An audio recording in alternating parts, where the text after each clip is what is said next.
Alright, welcome to the bunker. As you can see, we like to repurpose things. This was an old water pipe and a vent pipe that was not used, so we took it, cut it in half, put triangles in it, which represent change, painted them white, put lights down in it, so at night we've got a little bit of a light out here. And then we made these gates. That's an old hinge off another gate, and these were cattle stanchions right here that were, or I think he was using them for sheep, but they were on the property, and we did all the welding and put these gates together. So it's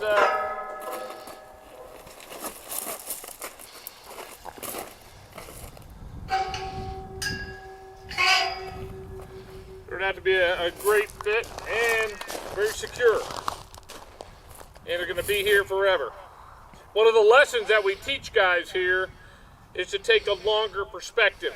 Keep at it, keep your feet moving, and just do the next right thing, which is what we're doing here. All right, come on in.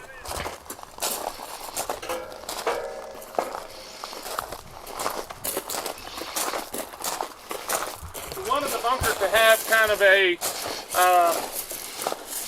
Hobbit house feel to it. So we had the guys bring in rocks over and over and over. Lots of rocks here in Montana.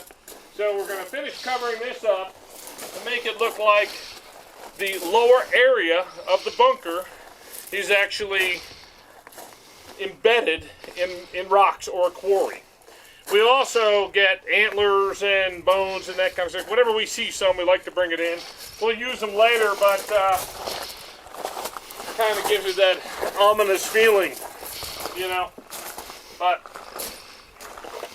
and that's a big old moose paddle. So, but it's interesting. So, the rocks hold back the water. You can see it's very windy here. Keep the irrigation or erosion from happening, and also provide beauty. And I like nature and I like rocks. So the people that had it before us, they turned this area here, which is the decontamination chamber, into an apartment. And they had it for sale, and when we came up, that was the only place that had been worked on. So, and it had 2 large shutters on it, 3 inches of cement to keep out the nuclear dust. Well, I've taken the shutters and the blast door off, surrounded it with rocks, added our own cement, and made a patio out of it, as you can see. So we try to repurpose everything. Everything you need is already inside you, and most of it was already here. So it's just a great little spot. We'll talk about that vent coming up here in a minute. We made ourselves a good luck Sacagawea here with a chainsaw. Again, this wire is from a grain elevator, and just various tin and those sorts of things. The doors were here. We changed them around and repurposed them. So come on in. This is the main room for living, okay? This would have been a decontamination chamber, and what that is it's some place to squirt off, I guess, to squirt off dust off of you that is from spending time outside. So if a doctor who was stationed in this bunker went to one of the other bunkers over that 1 year underground or so, 15 months or staying underground, and he went over there to help somebody have a baby, when he came back here, they would squirt him off. So this was all dirt, gravel, had diesel generators and that sort of thing. And then once the person was squirted down, the juice or whatever, the water with the contaminants on it, would go underground. So there's another 3,000 gallon septic tank, which, as you can see, is directly under the kitchen. We cut it open, cut big holes in it, they had food stored in it. We cut big holes in it, and then I am using it for, this is how I used to get there where the pots and pans are. I am using it for a geothermal purpose right now. So I took a mini split AC unit. As you can see, the top is up here. And the mini split, it's got 25-foot lines that go down into this hole. We raised up the condenser down in there and put the mini split up high enough to heat and cool the whole room, and it really, really works great. So the issue would be turning the air over down there enough. So we have a 4-inch pipe getting blown into it and a 4-inch pipe getting blown out. That's what that pipe does outside, and it's hooked up to a switch. So it's constantly turning the air over down in that 3,000-gallon septic tank down there, which is really, I got down with a jackhammer, took the baffles out of it, and made it big enough.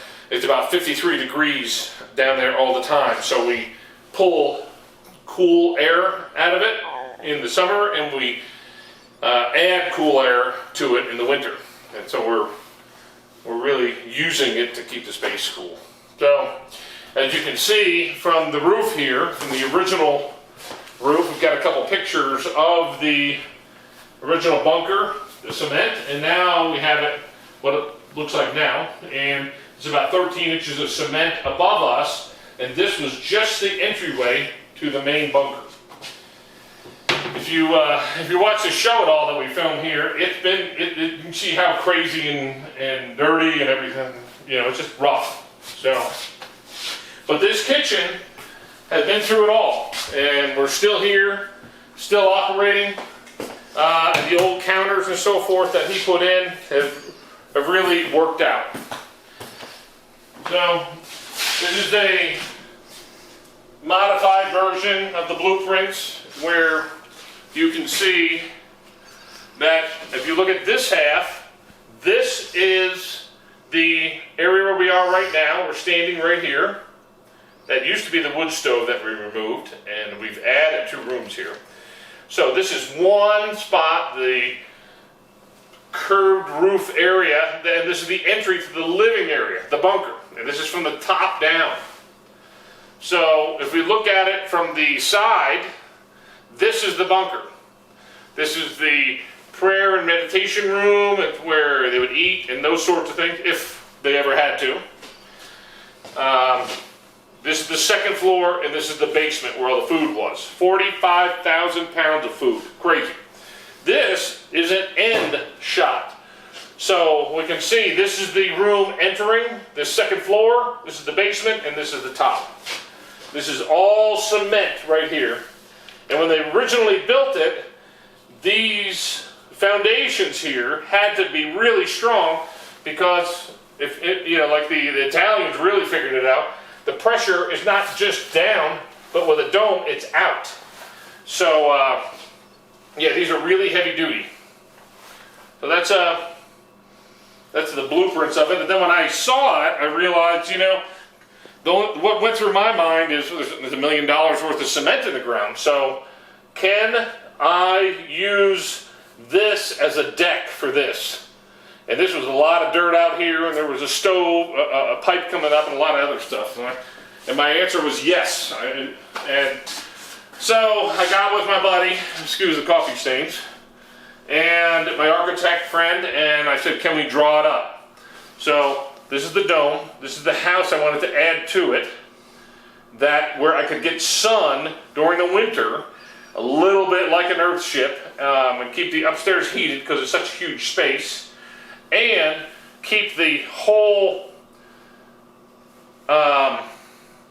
main structure intact. And I could combine the outside and the inside to utilize the old structure with the modern conveniences of what a new structure can offer, and really pay homage to what they did here, the faith that they had in building this crazy thing, but yet in a practical way use it to be a foundation for a new house. So I came up with the idea, I want to come up with a new home, lay it over the old one, where I can combine the two for some only one in the world project that something from the nuclear arms race, leftovers sort of thing. So at any rate, it turned out to be even prettier than this. So all the furniture that you see now, most of the furniture, when we got here, a lot of the furniture is pink because that is the church color. So they don't like black and they don't like red. Many things are pink and violet. So these are the last remaining chairs that have not been worn out by the guys. Everything that we have is old and it's, you know, it gets beat up. If you watch some of the shows, you know that we've, you know, we use everything from animals that were hit by cars, and we had to, you know, help them into our freezer over time, to mung beans that we still try to take advantage of. So there's a lot here. So we have a new group of kids in every summer. This is we call it the Bunker Bistro. This is when we serve food, when we do 12-step meetings, what we have on different days, and what time the day gets started.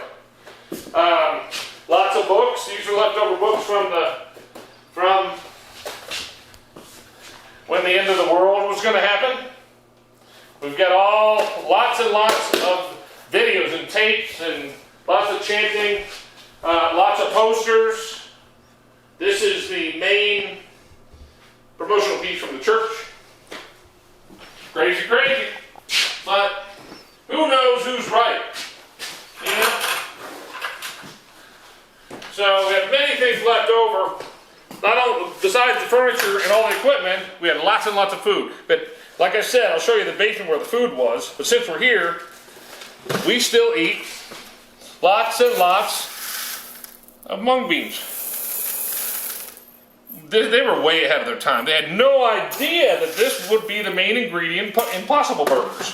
So we still make a lot of mung beans, and hundreds of these things. This is a 45-pound sealed container of rice. I did a taste test, that rice versus some other rice, and the kids they couldn't tell.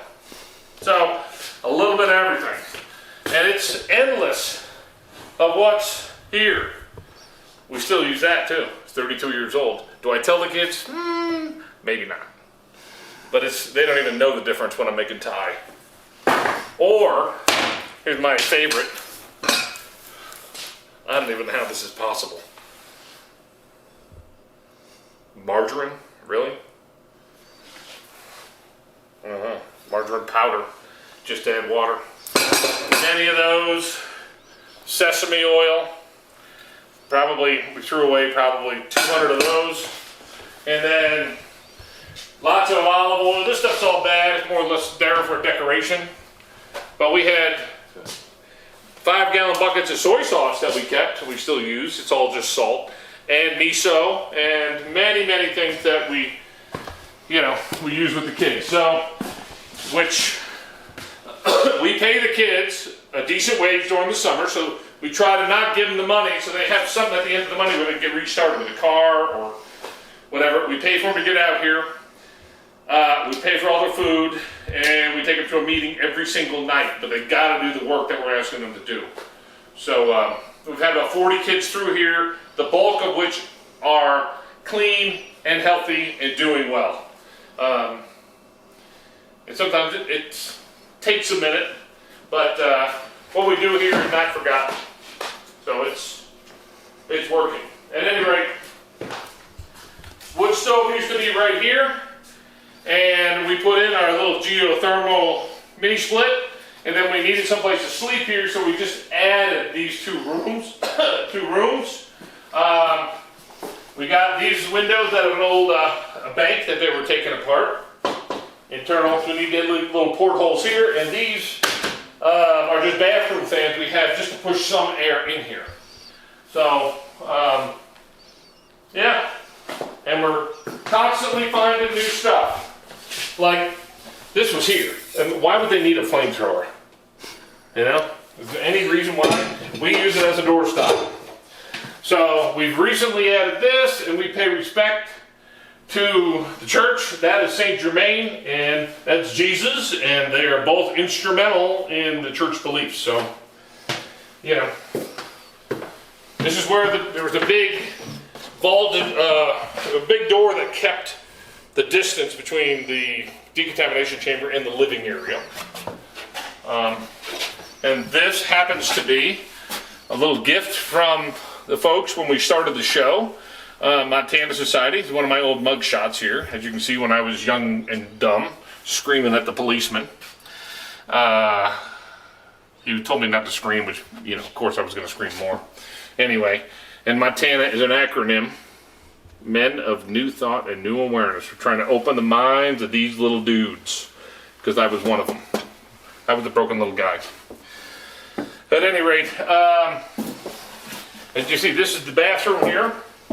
This is one that was here that they put in. Curved walls. And the person that lived here, this is the one that he used. This was here when they originally put it in. And there was another shower here. They moved the sink. We moved that sink there. And we just make it livable now. So 2 or 3 of the kids would use this. It's clean now compared to the old days. And when we got here, the doors were all piled up. All the electricity stuff, like you can see, it was never finished. So maybe they were planning on doing a lot of the work when they got here, but it had piles and piles of doors and knobs and plumbing, and a lot of it wasn't connected. So, I don't know. No judgment, but if I'm going to move into someplace, I'd like it to be ready to go. So, this was our bedroom across the hall, and about 100 of these things. Civilfilter. So these are gas masks that were here. We use them for painting and stuff sometimes, but we're trying to save them. But this room will be totally gone eventually. But this, when he lived here, this is, you know, just what they had. People from all over the world became part of the church, and the church had belief systems. I'm not sure what this is, but I found this here.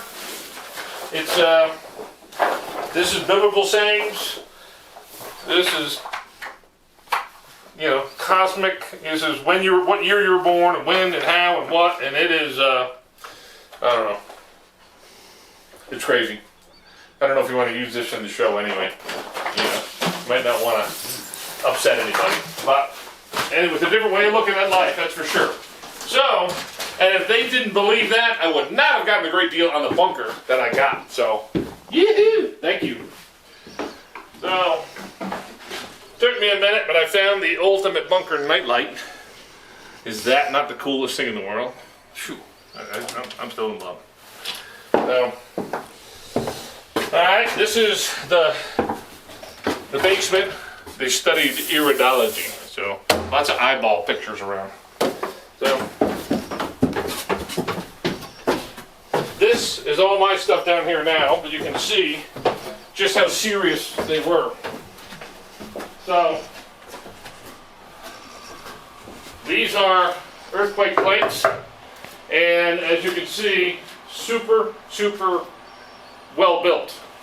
Metal bars holding the 2 foundations from splitting, and then, you know, just everything's overbuilt. You can see this is 4 beams thick right here, and 6x6s all the way through. So this, where I'm standing, you can see this ring right here, would have been a 55-gallon drum full of dried fruit, food, nuts, up to here, and then a second one on top of it. So there was, as you can see from the rings, there was 120 55-gallon drums in here in the middle, full of stuff with locking rings on it and sealed. It's crazy.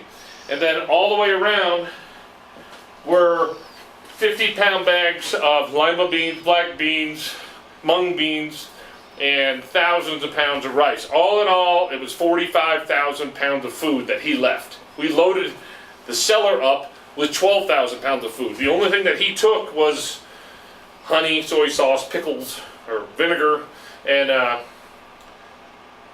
buckwheat, which is going to be the new magical grain that humanity will live off of in the future, he said. But anyway, yeah, this was completely full. So I'm going to put a shop down here, move the washer and dryers, and eventually seal off the dirt and the soil if I don't use it for geothermal purposes. So if for this part of the house we might do the same thing, put mini splits, one downstairs and two upstairs, and just run them here and then have fresh air blown in here, which is the tough thing to make a hole, you know, to find a space to get air down here.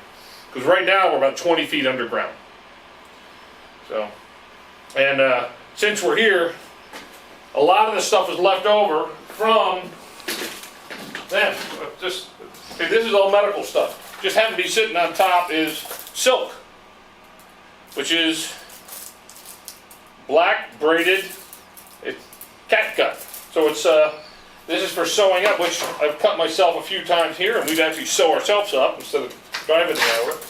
So we have, yeah, like my friend said, I worked at a vet when I was younger, so I let him start putting a needle in me, and then I could realize he didn't know what knot he was doing. And I said, well, how long, when did you work at a vet? And he says, well, back when first summer when I was in 10th grade, and I'm like, great. So, bottle after bottle, these are eyedroppers still in the containers, and every type of medicine, antibiotic, erythromycin, looks like they're a little bit dehydrated. And if you watch the very first season, we had one kid came out here, he was dope sick from heroin, and he came throwing up all the way out in a van from Atlanta. He got here, and we got him a room upstairs. He was still throwing up, and then the next day he started to feel a little better. And then I didn't know he was up. Down here, digging through the doctor's bag, and he found a bottle of Percocet, 24 in there. He took 8 of them, he said, nothing happened. He took 8 more, nothing happened. Took 8 more, threw up. And so I was giving him hell the next day, and we pulled up the jar, and it was like, expired April 15th, 1989. So it had expired 30-something years before. Anyway, the whole thing is loaded with all of their bottle after folic acid, which the whole pharmacy is here. I left it because eventually I'm going to put together a little museum piece and some cabinets for the interest, and I'm going to take some of the cooler stuff and stick it in there. And I've got a radiation meter, looks like something from Star Wars, like that big. It's worth about $2,000 now. I looked on eBay. Very cool. So that's the basement. We have like 5 minutes left. What's that? We have like 5 minutes left. Okay.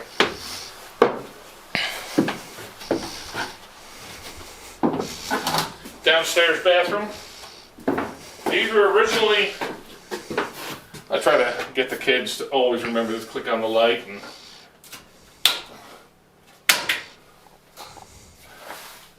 yeah, really bright, isn't it?